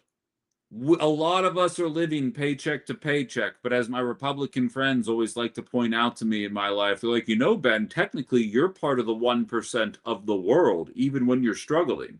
And I'm like, I get that you're right, but you're also making, I understand you're making that argument in just the most bad faith way that is possible. But it is true. Relative to the rest of the world, we have handled a lot of problems. Most of the problems that we deal with as Americans today are much like my career, self-made. We are able to deal with a lot of these problems and deal with them very quickly, and we are allowing the same, not going to call names, less educated people to drag us back into these cyclical arguments and not move forward. And as long as both the Democratic elite and the Republican elite are going to paint the left as the crazy people in this conversation, when they objectively have the popular policy that has already been implemented successfully around the world,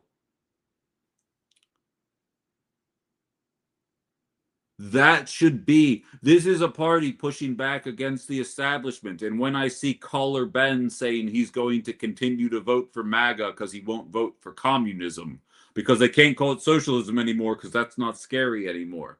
One of the loudest voices on my former show saying that he can't stand the duopoly, and then a party shows up outside of the duopoly. It's like, well, they're radical. No. They're reflective of what the rest of the world is already doing, and a lot of us are already too propagandized to notice. It ain't hard to recognize this stuff here, guys. Kristen says socialism is a slur. How can progressives overcome this to win elections, especially in Wisconsin? I'd say you just highlight the victories. I'll never be able to prove it, but I think outside the box radio forum doesn't exist because I have a knack for describing socialist policies in a way that don't sound radical.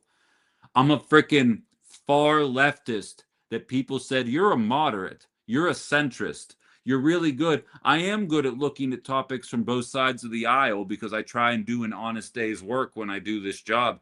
There ain't nothing centrist about my mentality, and yet most of my listeners up until recently thought I was a moderate. Why?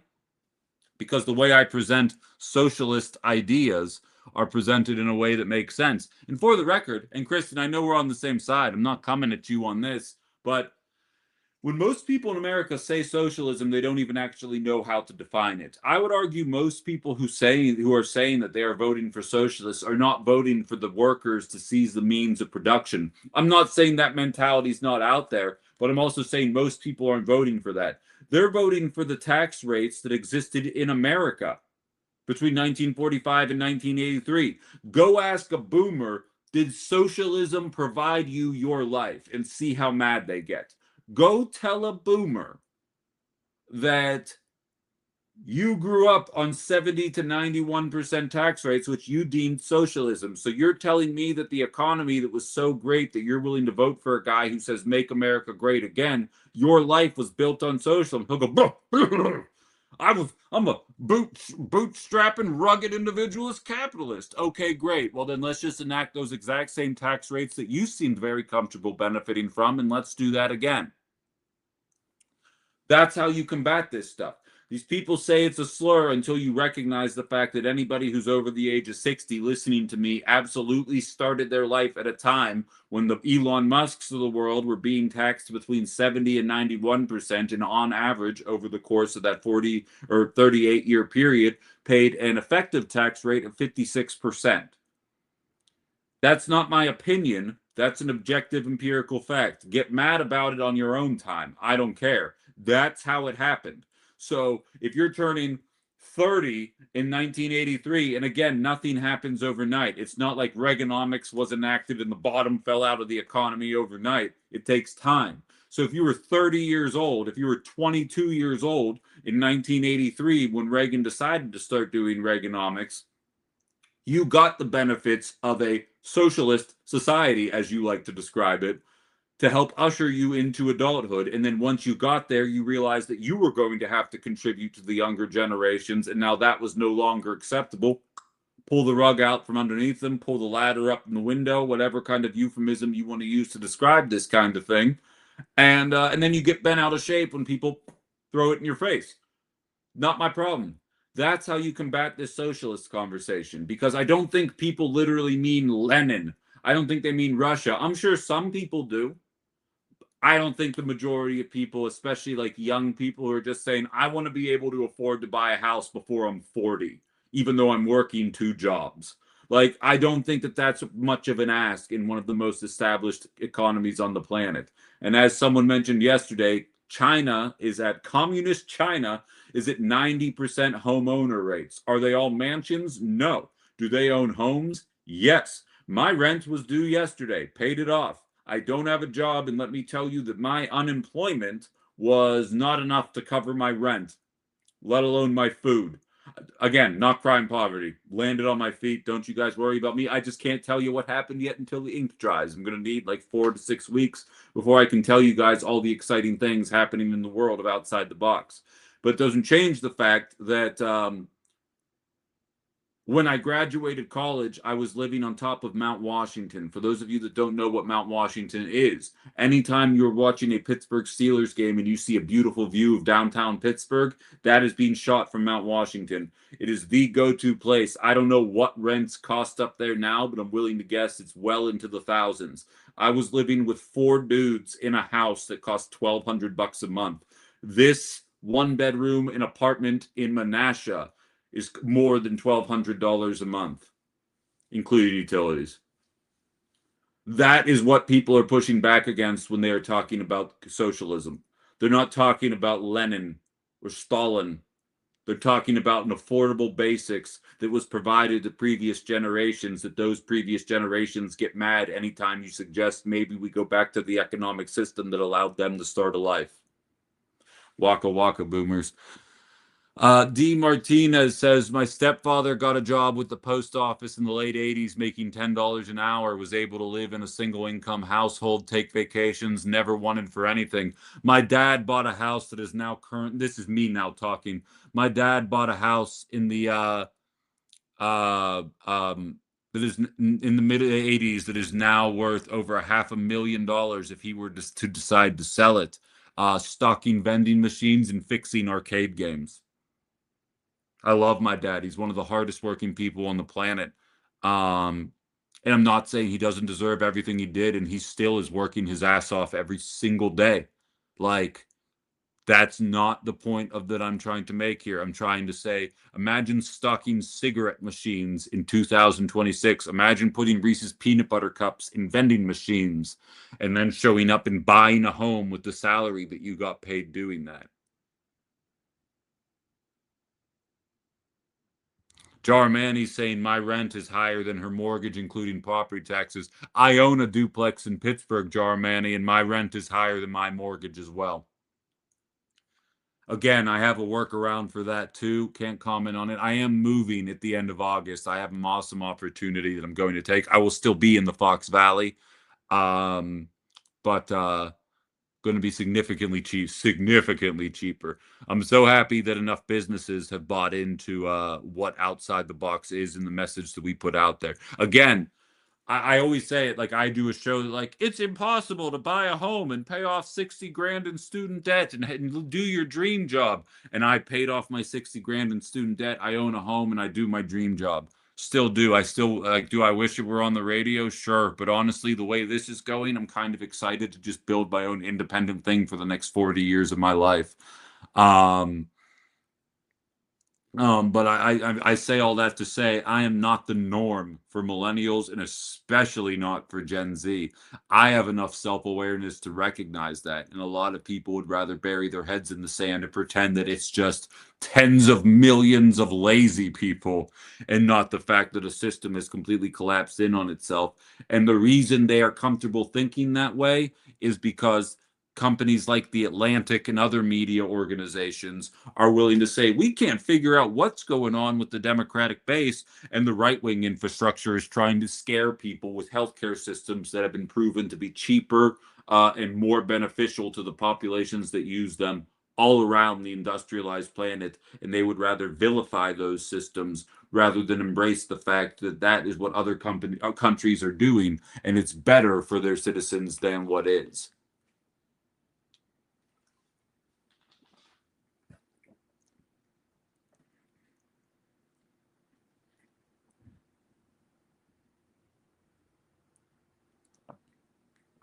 Sorry, I'm kind of behind on the TikTok chat there, guys. I'm not going to be able to take the time to catch up on there now. But I have friends in the armed forces who always will joke and they'll be like, excuse me as I take my socialism benefits. And I'm like, right on. We got a couple minutes left before we're about to wrap up the show. Sensei on TikTok is about to chime in. At least I think he is. We can use this as a point to wrap up the show here. What's on your mind, man? Good morning, Ben Nation. How are you? Anyways, earlier I was saying is in chat. Anyways, I mean, boomers have, in general, boomers have been thoroughly propagandized by McCarthyism, right? Sure. And they see the world quite differently than other people will just say. And just these scare words of socialism. People have to realize the United States Postal Service, your mail, that is socialism. Sure. Right there. So and going back to earlier, we're talking about energy costs and these high prices. You know what would solve that? Nationalizing the energy, nationalizing oil. Because right now, we don't own oil. Right. Private corporations own oil, and their responsibility is to maximize shareholder value. And what's funny is, Sensei, Donald Trump takes a 15% stake in some energy companies and Republicans don't make a peep. All you're saying is take a larger percentage. Well, what I'm saying is that you and I take Yes. a percentage by nationalizing oil. I'm right there with you. At that point, we become, the society becomes shareholders, right? And that's the only way. You look at every country that does this. Look at the entire Middle East. They all nationalize their oil. And the people benefit because of it, not just shareholders. If you're not a large stakeholder in a corporation, you're not a beneficiary. I'm sorry, most of us have 401ks. That's peanuts, literal peanuts. Absolutely. Compared to what the major shareholders get. So, if you want cheap prices, you want affordability, maybe this idea of socialism is not that scary if you really understand it. Yeah, I couldn't agree with you more, Sensei, and we're just about out of time, so I'm going to let you go there, but I think you bring up fantastic points, and I hope you'll chime in again. And he's exactly right. And I have mentioned nationalizing the energy industry a couple of times throughout the duration of my show. Again, while people were calling me a level-headed moderate, um, because as Spain has proven, as China has proven, they are generating energy at a rate that no longer even turns a profit. Cool. Then just take a small percentage of my earnings, use it to fund the energy department, and let me heat and cool my house to my heart's content. Like, we can master this stuff. It's the powers that be that can't make a profit on it that are trying to weaponize it. So with that, I think we got to put a bow in it there. Don't worry, if you guys turn on CNN right now, they are covering Travis Kelce and Taylor Swift's wedding. Sorry, that was next on my list. We just ran out of time. That probably was the most important thing happening today. I should have dedicated 15 minutes to that, but we just couldn't find the time for it. I promise we'll do 2 full hours on it tomorrow because, oh, I'm just so excited. I'm joking, of course. Please don't not tune in because of that. If you didn't get a chance to listen to the entire show today, it's going to be archived on the Minocqua Brewing Company Substack as well as the Ben Cominos YouTube page. You should subscribe to both of those. Support Minocqua, support myself, independent creators trying to make it in a world where the media does not want you to have real conversations anymore. Big shout out to my guests. We had 2 more guests on today talking about not just surveillance in the Fox Valley, but a lot of things going on in the world of politics that I hope will be back on the show again in the near future. And of course, we talked a little bit about these energy rates from a couple of different perspectives, showing how nations around the world are handling it relative to how America does it. Lots of good stuff in today's show. Search my name, Ben Cominos, just Dominoes with a C. We will be on tonight. It is the final Ben After Dark of the night. I have to laugh. A listener, Ken, found the show for his first time last night. He said, much more disjointed than your normal show, but I did find myself laughing a lot. That's the best way that I can describe how the nighttime show works relative to the daytime show. Come join us for that. We're going to have a good time tonight. Last one of those, and we will have one more show tomorrow as well. So please do join us for that, and have a good rest of your day. We will talk to you then. Thanks for being here, everybody. And as per usual, thank you for all the support.